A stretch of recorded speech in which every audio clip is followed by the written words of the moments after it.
I don't know if I've ever told it, I'm sure I have at some point, but when I was a freshman in college for the first semester, I used to commute to university, and I always took the same route, just like a little NPC that never deviates from the schedule. I would always go down one road in particular that had a guy standing at the corner of one of its major intersections.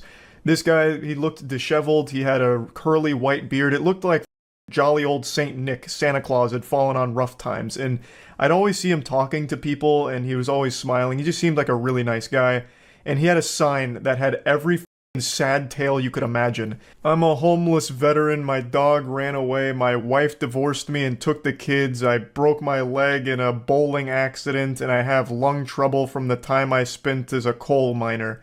Any money you can spare is very much appreciated. God bless. It sounded like a country song, and it was heartbreaking to read. So every day, Monday through Friday, I'd give him $20, sometimes 40 if I had a little extra, and I did that for about a month, or a month and a half maybe. But then I got hit with a shocking plot twist straight out of a Dhar video. I swear to God, it would have been less painful to find out I was adopted. One time when I gave him money, the last day I gave him money, I really wish I could remember what he said verbatim, but he hit me with something to the effect of, really appreciate all that you've given me. My apartment over in this area isn't super cheap, so I appreciate it because rent's been going up. I wish I could remember exactly what he said though, but those were the cliff notes. That was the main bit of lore that he dropped there.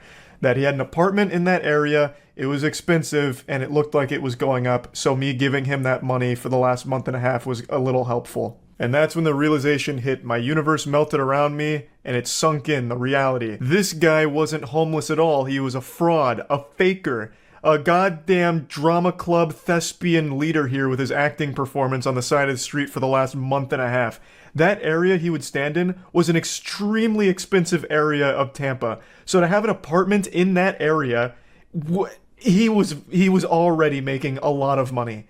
And I was just another piggy bank for him to dip his little into. I was furious.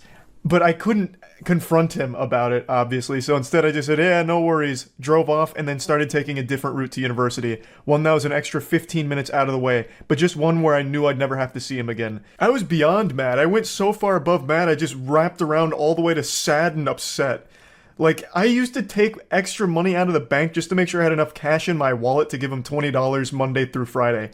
This dude became like a daily part of like my routine, like to make sure that I was able to, help him out a little bit. I just wanted to see him succeed, do something good for someone that fell on hard times, only to find out it was all a lie. I don't know if he meant to do that, like maybe he felt guilty from all the money I'd given him, so he decided to drop that little nugget of wisdom, letting me know that he wasn't actually homeless, or what that was about. Maybe he slipped up, I couldn't tell you. But man, did it teach me a very hard lesson.